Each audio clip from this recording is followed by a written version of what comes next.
Hello dear students, इस video में हम कक्षा 8 का प्रश्नावली 8.3 का प्रश्न नंबर 5 को हल करेंगे। तो चलिए स्टार्ट करते हैं इस वीडियो को। तो देखिए डियर स्टूडेंट्स, प्रश्न नंबर 5 में से क्या कहा गया है। वासुदेवन ने 12% वार्षिक दर पर 60,000 रुपये का निवेश किया। यदि ब्याज अर्धवार्षिक संयोजित होता है तो ज्ञात कीजिए कि वह पहले भाग में 6 महीने के अंत में और दूसरे भाग में 1 वर्ष के अंत में कुल कितनी राशि प्राप्त करेगा। तो देखिए इसका सॉल्यूशन हम कैसे करेंगे। इसके लिए सबसे पहले जो हमें प्रश्न में दिया गया है वो हम लिखेंगे। तो हमें सबसे पहले 60,000 रुपये कहा गया है, तो ये हमारा क्या है, मूलधन, जिसे हम इंग्लिश में प्रिंसिपल कहते हैं और इसे हम पी से दिखाते हैं। तो ये हमारा है 60,000 रुपये। इसके अलावा हमें कहा गया है कि 12% वार्षिक दर पर, तो ये हमारा 12% क्या है, दर है, ठीक है, जिसे हम इंग्लिश में रेट कहते हैं और इसे हम आर से दिखाते हैं। तो ये हमारा है 12%। इसके अलावा अब देखिए इस प्रश्न में हमें 2 भाग में क्वेश्चन पूछा गया है। पहले भाग में कहा गया है कि 6 महीने के अंत में और दूसरे भाग में कहा गया है कि 1 वर्ष के अंत में कुल कितनी राशि प्राप्त करेगा। तो सबसे पहले यहाँ पर हम पहले भाग में हमसे कहा गया है कि 6 महीने के अंत में, तो यहाँ पर हम इसको लिखेंगे और दूसरे भाग में कहा गया है कि 1 वर्ष के अंत में, तो यहाँ पर हम 1 वर्ष के बारे में लिखेंगे, ठीक है।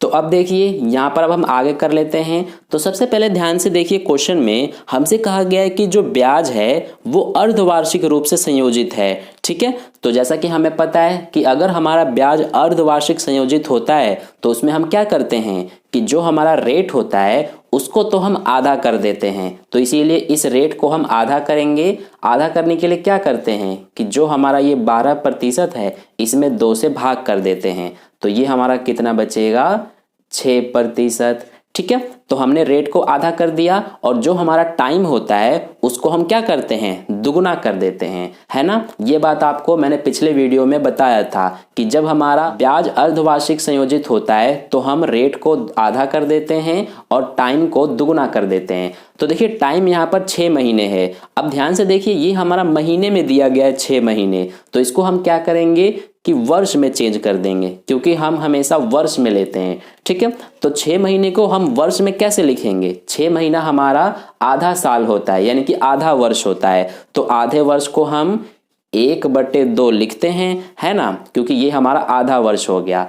तो हमें इसका दुगुना करना है तो इसीलिए हम इसमें 2 से गुणा कर देंगे। अब ये 2 से 2 कटेगा तो ये बचेगा सिर्फ 1, तो ये हमारा 1 वर्ष यहाँ पर आ गया, ठीक है। तो हमने यहाँ पर जो ये हमारा 6 महीने है इसको दुगुना कर दिया।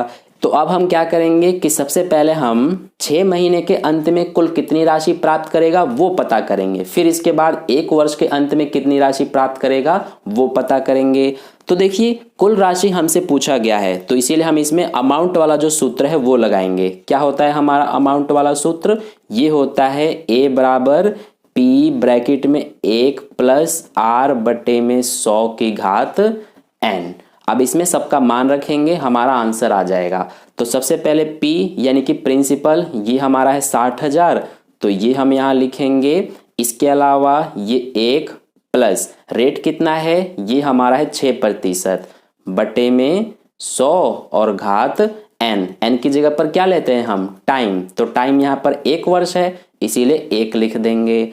अब देखिए आगे करते हैं। तो ये हमारा यहाँ पर 60,000 एज इट इज रहेगा, ये कटेगा हमारा 2 के पहाड़े से, ये 3 बार में और ये हमारा 50 बार में।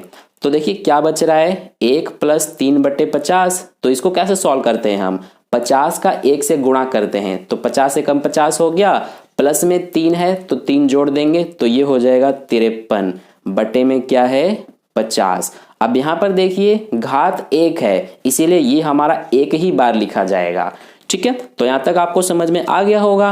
अब देखिए इसको आगे जब हम सॉल्व करेंगे तो ये 1 0 से 1 0 कट जाएगा। इसके अलावा ये दोनों हमारे 5 के पहाड़े से कटेंगे, 5 से कम 5 और ये हमारा 5 के पहाड़े से ये हो जाएगा 12 और ये 2 0 यहाँ आ जाएगा, यानी कि ये हमारा बन गया 1200।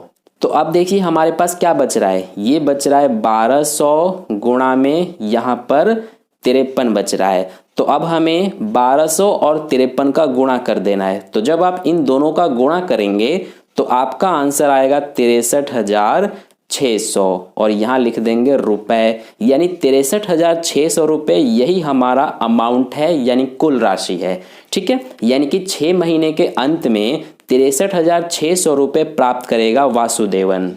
तो ये तो हमने पहले भाग को कर लिया, यानी कि 6 महीने के अंत वाला कर लिया। अब इसके बाद दूसरे भाग को करेंगे, तो इसमें भी हम ऐसे ही कुल राशि पता करेंगे।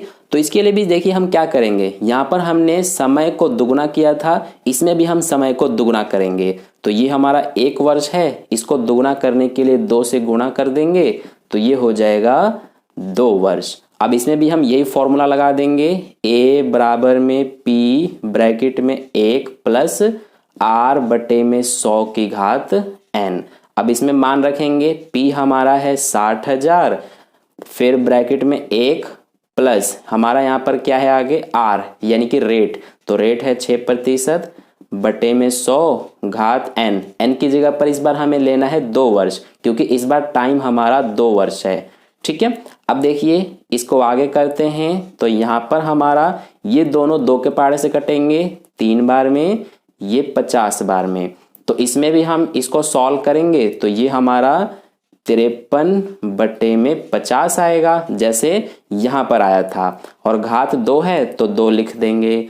अब देखिए इसको आगे करते हैं, तो ये हमारा यहाँ पर 53 बटे 50 की घात 2 है, तो इसीलिए इस बार ये हमारा 2 बार लिखा जाएगा।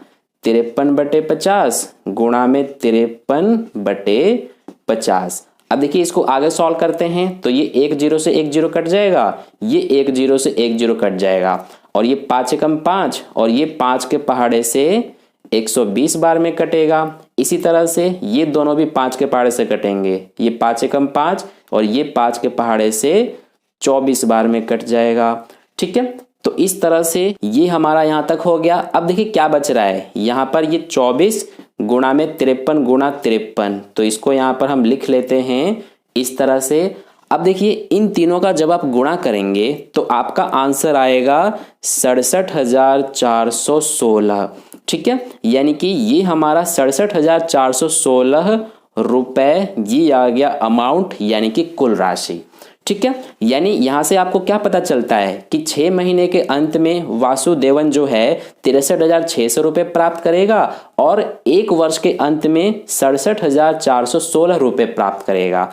ठीक है, तो ये दोनों हमारे आंसर आ गए। अब यहाँ पर हम फाइनल आंसर लिख देंगे कि पहले भाग में हमसे पूछा गया था कि 6 महीने के अंत में कितनी राशि प्राप्त करेगा, तो यहाँ पर लिख देंगे कि 6 महीने के अंत में कितनी राशि प्राप्त करेगा, तो ये 63,600 रुपये प्राप्त करेगा। ऐसे ही दूसरे भाग में 1 वर्ष के अंत में पूछा गया था, तो लिखेंगे 1 वर्ष के अंत में कितनी राशि प्राप्त करेगा, वो 67,416 रुपये।